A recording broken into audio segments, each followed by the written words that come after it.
دنیا میں زنا کب شروع ہوا تھا؟ حضرت حابیل کو قتل کرنے کے بعد قابیل اپنی سگی بہن اکلیمہ کو لے کر ایک پہاڑی پر چلا گیا۔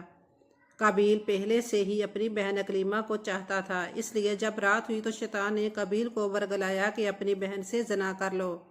چنانچہ قابیل اپنی سوئی ہوئی بہن کے ساتھ لیٹ گیا اور پھر بسم اللہ الرحمن الرحیم۔ حابیل اور قابیل حضرت آدم علیہ السلام اور حضرت حوا علیہ السلام کے حقیقی بیٹے تھے، لیکن خدا کی قدرت کے دونوں بھائیوں کے مجاز عادت و اطوار میں زمین و آسمان کا فرق تھا۔ بڑا بھائی قابیل مجازاً غصے کا تیز، بد زبان اور فطرتاً برائی کی جانب راغب تھا۔ حسد، بغض، سرکشی، تکبر، انتقام کا جذبہ اس کی سرتش میں شامل تھا۔ اس کا ذریعہ معاش کھیتی باڑی تھا، جبکہ چھوٹا بیٹا حابیل نیک سیرت، متقی، پرہیزگار، منکسر المجاز اور عاجز انسان تھا۔ وہ بھیڑ بکریاں چرایا کرتا اور فارغ وقت میں اپنے والد کی خدمت میں گزارتا۔ قابیل شکل و صورت میں حابیل سے زیادہ خوبصورت تھا، جبکہ حابیل واجبی خد و خال کا مالک لیکن اپنے بڑے بھائی قابیل کے مقابلے میں زیادہ قوی و طاقتور تھا۔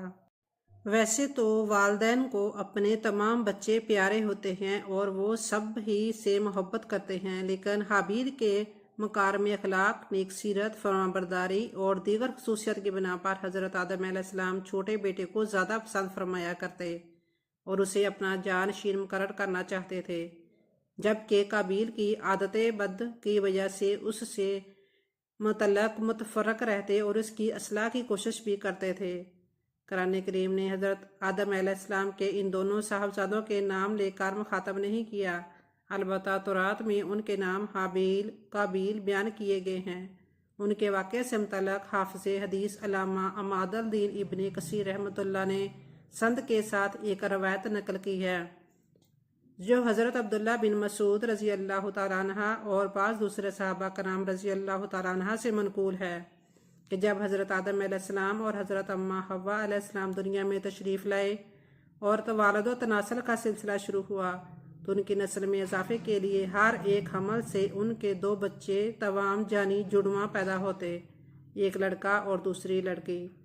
بہن بھائی ہونے کی وجہ سے ان کا آپس میں نکاح حرام تھا، چنانچہ اللہ تعالیٰ نے اس وقت کی ضرورت کے لحاظ سے آدمی شریعت علیہ السلام میں یہ خصوصیت حکم جاری فرما دیا تھا کہ حضرت حوا علیہ السلام سے توام پیدا ہونے والے لڑکے اور لڑکیاں کا عقد دوسرے وقت میں پیدا ہونے والے توام بچوں سے کر دینا جائز ہے۔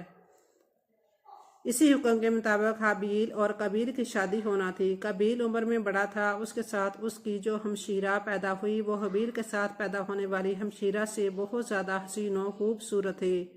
جب نکاح کا وقت آیا تو حسب حکم حابیل کے ساتھ پیدا ہونے والی ہمشیرہ قابیل کے حصے میں آئی، لیکن چونکہ وہ خوبصورت نہیں تھی چنانچہ قابیل نے اس شادی سے انکار کر دیا۔ وہ اپنی سگی ہمشیرہ سے شادی کا خواہش مند تھا۔ حضرت آدم علیہ السلام نے شرعی قاعدے کے موافق اسے قبول نہیں فرمایا اور قابیل کو اللہ کے حکم کے مطابق عمل کی تلقین کی، لیکن قابیل اپنی ضد سے باز نہ آیا۔ بڑا ہونے کی وجہ سے قابیل خود کو والد کا جانشین سمجھتا تھا، لیکن وہ حابیل کے تعلق سے والد کے خیالات سے واقف تھا۔ اب حسین و جمیل لڑکی سے حابیل کی شادی کے فیصلے نے اسے حابیل کا دشمن بنا دیا۔ حضرت آدم علیہ السلام نے جب دونوں بھائیوں کے درمیان یہ تنازع دیکھا تو رفع اختلاف کے لیے دونوں بھائیوں کے لیے یہ تجویز پیش کی کہ تم دونوں بارگاہ خداوندی میں اپنی اپنی قربانی پیش کرو۔ اللہ تعالیٰ تم دونوں میں سے جس کی قربانی قبول فرما لے گا اس لڑکی کی شادی اس سے کر دی جائے گی۔ حضرت آدم علیہ السلام کو اس بات کا یقین تھا کہ قربانی اس کی قبول ہوگی جس کا حق ہے، یعنی حابیل کی۔ اس زمانے میں قربانی قبول ہونے کی ایک واضح اور کھلی علامت یہ ہوتی تھی کہ آسمان سے ایک آگ آتی اور قربانی کو کھا جاتی، اور جس قربانی کو آگ نہ کھائے تو اس کے معنی یہ ہوتے کہ وہ قربانی اللہ کے حضور قبول نہیں ہوئی۔ آنے والی نسلوں کے لیے عبرت و نصیحت۔ قرآن کریم میں اللہ تعالیٰ نے حضرت آدم علیہ السلام کے دونوں بیٹوں کا قصہ قیامت تک آنے والی نسلوں کے لیے عبرت اور نصیحت کے طور پر پیش کیا ہے۔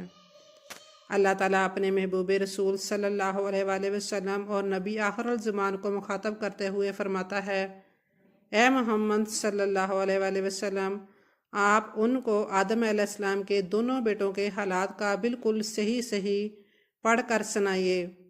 جب ان دونوں نے نذرانہ پیش کیا تو ایک کی نذر قبول ہو گئی اور دوسرے کی قبول نہیں ہوئی، تو وہ قابیل کہنے لگا کہ میں تجھے قتل کر دوں گا۔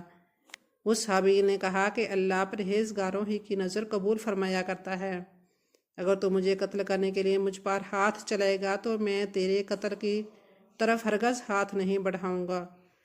مجھے تو اللہ رب العالمین سے ڈر لگتا ہے، میں تو چاہتا ہوں کہ تو میرا گناہ اور اپنے گناہ دونوں اپنے سر پر رکھ لے، پھر دوزخیوں میں شامل ہو جا۔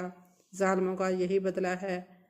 پس اسے اس کے نفس نے اپنے بھائی کے قتل پر آمادہ کر دیا اور اس نے اسے قتل کر ڈالا اور خسارہ اٹھانے والوں میں سے ہو گیا۔ قابیل کی قربانی قبول نہ ہوئی۔ حضرت آدم علیہ السلام نے دونوں بھائیوں کو حکم دیا کہ وہ اللہ کے حضور قربانی پیش کریں۔ اسی اثناء میں اللہ تعالیٰ نے حضرت آدم علیہ السلام کو حج کی ادائیگی کے لیے مکہ مکرمہ جانے کا حکم فرمایا۔ حضرت آدم علیہ السلام قابیل کی جانب سے متفرق تھے، چنانچہ حج کے سفر پر جانے سے پہلے آپ نے دونوں بیٹوں کو بلا کر نصیحت کی کہ بارگاہ خداوندی سے جو بھی فیصلہ ہے اسے دونوں بھائی بخوشی قبول کرے اور آپس میں مل جل کر رہیں۔ اس ہدایت و نصیحت کے بعد حضرت آدم علیہ السلام مکہ مکرمہ روانہ ہو گئے۔ قابیل باپ کی نصیحت کی وجہ سے قربانی دینے پر آمادہ ہوا تھا، چنانچہ دونوں نے قربانیاں پیش کی۔ حابیل بکریوں والے تھے، چنانچہ انہوں نے ایک نہایت عمدہ خوبصورت اور فربہ بکری راہ خدا میں قربانی کے لیے پیش کی۔ قابیل کھیتی باڑی کرتا تھا، لہذا اس نے فضول اور ردی فصل کا ایک گٹا قربانی میں دیا۔ اللہ نے حابیل کی قربانی قبول فرما لی، مگر قابیل کی قبول نہیں ہوئی۔ اس زمانے میں قربانی کی قبولیت کی علامت یہ ہوتی تھی کہ آسمان سے ایک شعلہ نیچے اترتا اور وہ قربانی کے لیے پیش کی گئی شے کو جلا کر بھسم کر دیتا۔ اس کا مطلب یہ تھا کہ اللہ نے قربانی قبول فرما لی۔ یہ دیکھ کر قابیل غضبناک ہو گیا اور حسد کی آگ میں جل کر بولا، میں تجھے جان سے مار ڈالوں گا۔ حابیل نے کہا، بھائی جان، اس میں میرا کیا قصور ہے؟ یہ تو اللہ تعالیٰ کا قاعدہ ہے کہ وہ صرف اپنے متقی بندوں کی قربانی قبول فرماتا ہے۔ اگر آپ مجھے قتل کرنے کے لیے اپنا ہاتھ چلائیں گے تب بھی میں آپ کو قتل کرنے کے لیے اپنا ہاتھ نہیں چلاؤں گا، کیونکہ مجھے تمام جہانوں کے پروردگار اللہ تعالیٰ کا خوف ہے۔ اگر آپ اس انتہا تک پہنچ جائیں گے کہ مجھے قتل ہی کر دیں گے تو آپ اپنے گناہوں کے ساتھ ساتھ میری خطاؤں کا بوجھ بھی اپنے سر اٹھائیں گے۔ ایک بے گناہ انسان کو قتل کرنے والا گویا مقتول کے تمام گناہوں کا بوجھ بھی اپنے سر اٹھا لیتا ہے۔ اس طرح میرے گناہوں کا بوال بھی آپ کے سر ہوگا، اور میرے لیے تو یہ کوئی گھاٹے کا سودا نہیں ہے۔ البتہ اس جرم کی وجہ سے آپ جہنمی ہو جائیں گے۔ ایک طرف اللہ کا خوف، نیکی کا جذبہ، خون کا رشتہ، اور دوسری طرف شیطانی ترغیب، حسد کی آگ اور نفسانی خواہش کی اکساہٹ، اور پھر بالآخر اس اندرونی کشمکش میں اس کا نفس جیت ہی گیا اور اس نے بھائی کو قتل کر ڈالا، جس سے وہ نقصان پانے والوں میں سے ہو گیا۔ قابیل نے حابیل کو قتل کس طرح کیا؟ حضرت عبداللہ بن عمر رضی اللہ تعالیٰ عنہ فرماتے ہیں، خدا کی قسم، مقتول حابیل قابیل سے زیادہ طاقتور تھا، لیکن اسے حیا و شرم مانع رہی کہ اپنے بھائی کی طرف قتل کے لیے ہاتھ بڑھائے۔ علامہ ابن کثیر رحمۃ اللہ قتل کے حوالے سے مختلف اقوال تحریر فرماتے ہیں کہ شاید قابیل کے پاس لوہے کی راڑ ہو جس سے حابیل کو مارا اور قتل کر دیا، اور ایک قول یہ بھی ہے کہ قابیل نے پتھر کی چٹان حابیل کے سر پر مار کر اسے ہلاک کیا، جبکہ حابیل جب سو رہا تھا تو قابیل نے بھائی کا سر کچل ڈالا۔ ایک قول یہ بھی ہے کہ قابیل نے حابیل کا گلا گھونٹا اور اس طرح اسے کاٹا جیسے درندے کرتے ہیں، جس سے وہ جاں بحق ہو گیا۔ حضرت علامہ شبیر احمد عثمانی تفسیر عثمانی میں تحریر فرماتے ہیں کہ اگر کوئی ناحق کسی کو مارنے لگے تو اسے اجازت ہے کہ اپنے دفاع میں ظالم کو مار ڈالے، لیکن اگر صبر کرے تو شہادت کا درجہ ہے۔ حابیل نے اپنے بھائی قابیل سے کہا تھا کہ بھائی، میں آپ سے ڈر کر نہیں بلکہ اللہ تعالیٰ کے خوف سے یہ چاہتا ہوں کہ اپنے بھائی کے خون میں اپنے ہاتھ نہ رنگوں۔ زمین پر انسان کا پہلا قتل قرآن کریم میں مذکورہ شادی کا کوئی تذکرہ ہے، نہ حضرت آدم علیہ السلام کے صاحبزادوں حابیل اور قابیل کے نام موجود ہیں، بلکہ ناموں کی بجائے آدم علیہ السلام کے دو بیٹے کہہ کر ذکر کیا گیا ہے۔ اس قربانی کا ذکر فرما کر اللہ تعالیٰ نے نعش کی تدفین کے بارے میں یوں فرمایا ہے کہ اب اللہ نے ایک کوا بھیجا جو زمین خریدنے لگا تاکہ اسے دکھائے کہ اپنے بھائی کی لاش کو کس طرح چھپائے۔ کہنے لگا، ہائے افسوس، کیا میں اس کوے کی ماند بھی نہ ہو سکا کہ اپنے بھائی کی لاش کو چھپا دیتا، سو وہ پیشمان ہونے والوں میں سے ہو گیا۔ نعش دفن کرنے کا طریقہ کوے نے اس کو سکھایا۔ قابیل نے اپنے بھائی کو قتل تو کر دیا، لیکن اب وہ نہایت پریشان تھا کہ اس نعش کا کیا کرے۔ یہ زمین پر کسی انسان کا پہلا قتل تھا۔ بعض مفسرین نے ذکر کیا ہے کہ جب قابیل اپنے بھائی کو قتل کر چکا تو اس کی نعش 1 سال تک اپنی پشت پر لادے پھرتا رہا۔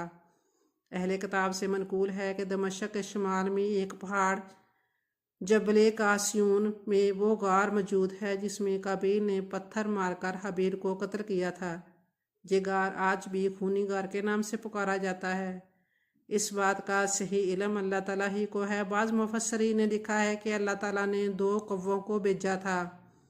اسماعیل بن عبد الرحمن بن ابی کریمہ مفسر قرآن ہے اور صدی کے نام سے شہرت رکھتے ہیں۔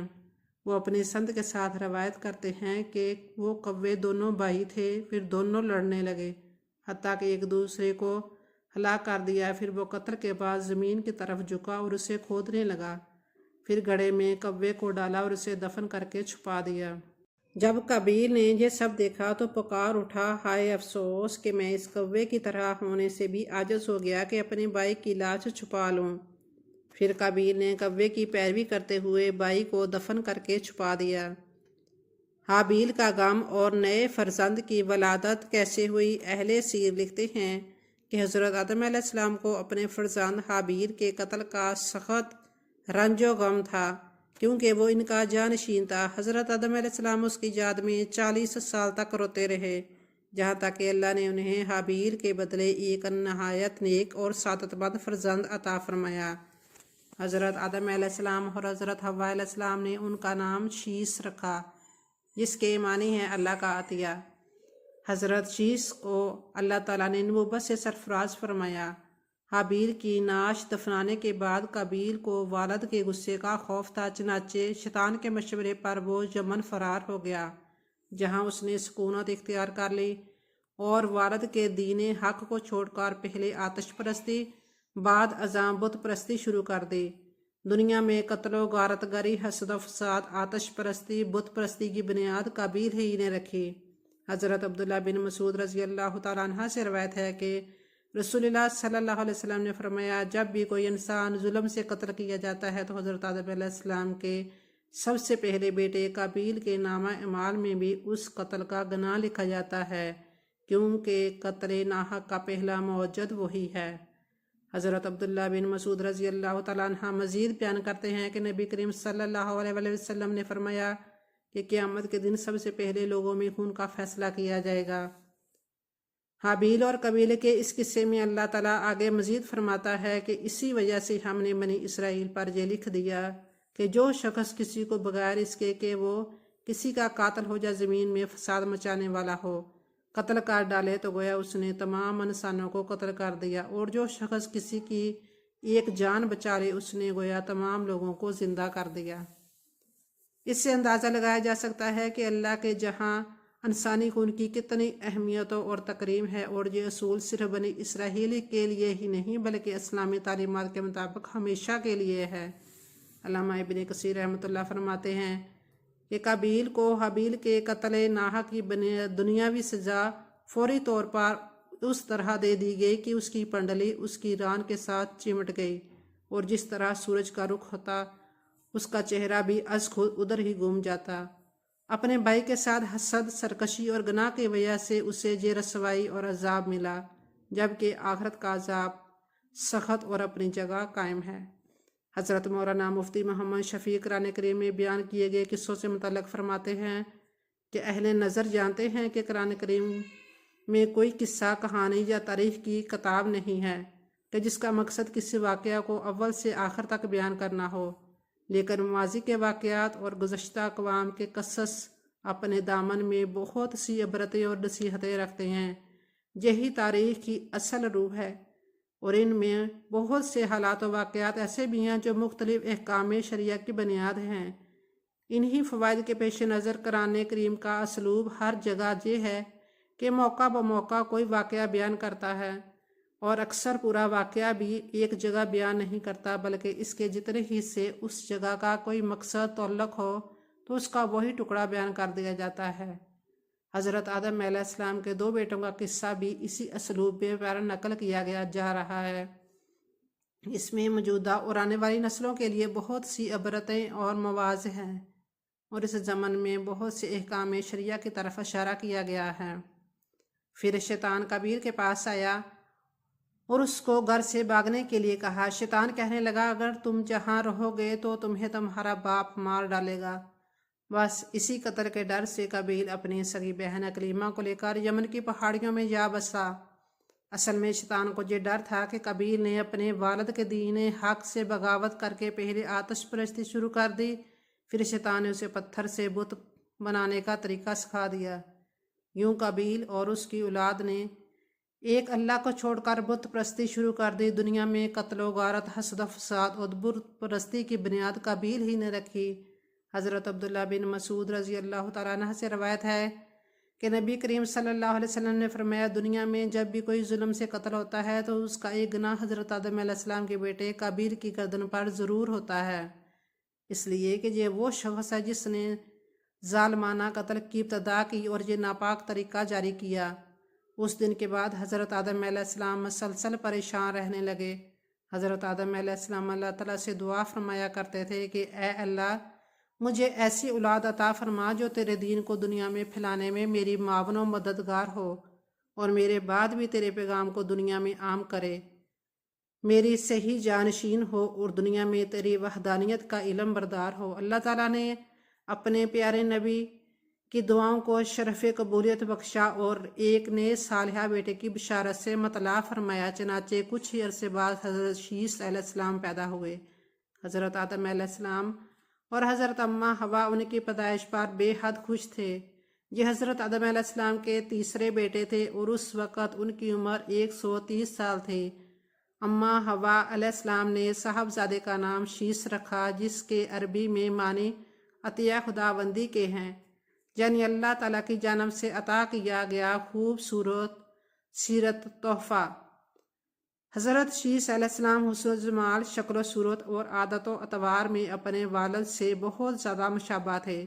حضرت آدم علیہ السلام اور حضرت حوا کو آپ سے بہت محبت تھی۔ حضرت آدم علیہ السلام کے انتقال کا وقت قریب آیا تو انہوں نے اپنے بیٹے حضرت شیث علیہ السلام کو اپنے قریب بلایا اور نصیحت فرمائی کہ اے میرے سعادت مند برخوردار، تم میرے جانشین بنو گے، چنانچہ تم تقوی اختیار کرو اور جب بھی اللہ تعالیٰ کا ذکر کرو تو اس کے ساتھ اور اس کے محبوب حضرت محمد صلی اللہ علیہ وسلم کا نام ضرور لیا کرو، کیونکہ میں نے ان کا نام عرش پر اس وقت لکھا دیکھا جب کہ میں روح اور مٹی کے درمیانی حالت میں تھا۔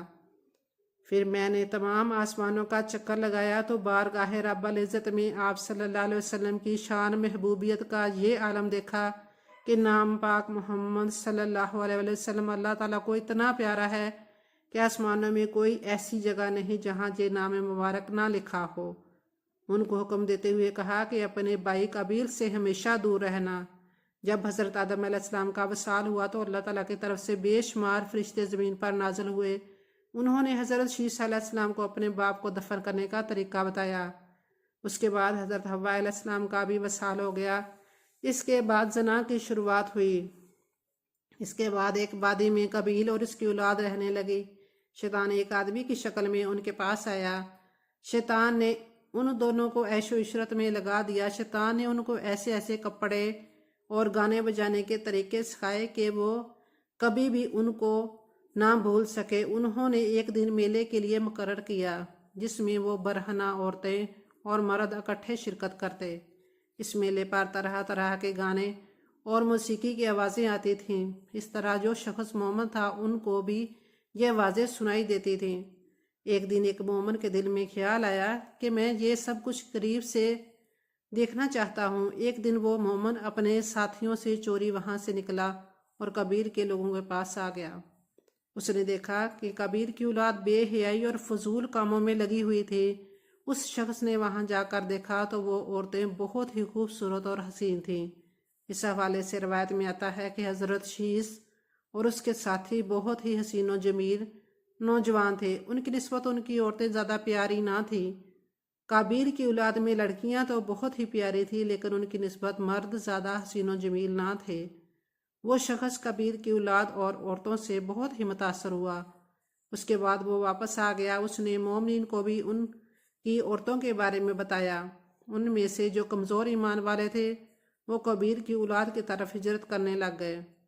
کافی حد تک مومن لوگ بھی قابیل کے فتنے میں داخل ہوتے گئے اور فضول کاموں میں شامل ہوتے جا رہے تھے۔ اس طرح وہ ایک دوسرے کی طرف مائل ہوتے گئے، جہاں سے جناح جیسے کبیرہ گناہ نے جنم لیا۔ روایت میں آتا ہے کہ حضرت شیس علیہ السلام کے ساتھ رہنے والے ساتھیوں کی تعداد بہت ہی کم رہ گئی تھی، جو کہ قابیل کا گروہ کافی مضبوط اور طاقتور بن چکا تھا۔ وہ حضرت شیس اور ان کے ساتھیوں کو تنگ کرتے رہتے تھے، ان کو طرح طرح کی تکلیفیں دیا کرتے تھے۔ حضرت آدم علیہ السلام نے وفات کے وقت حضرت شیس علیہ السلام کو نصیحت کی تھی کہ اے میرے جانشین، میرے بعد تقوی اختیار کرنا اور اپنی نسل کو قابیل سے پاک رکھنا۔ ایسا ہی ہوا۔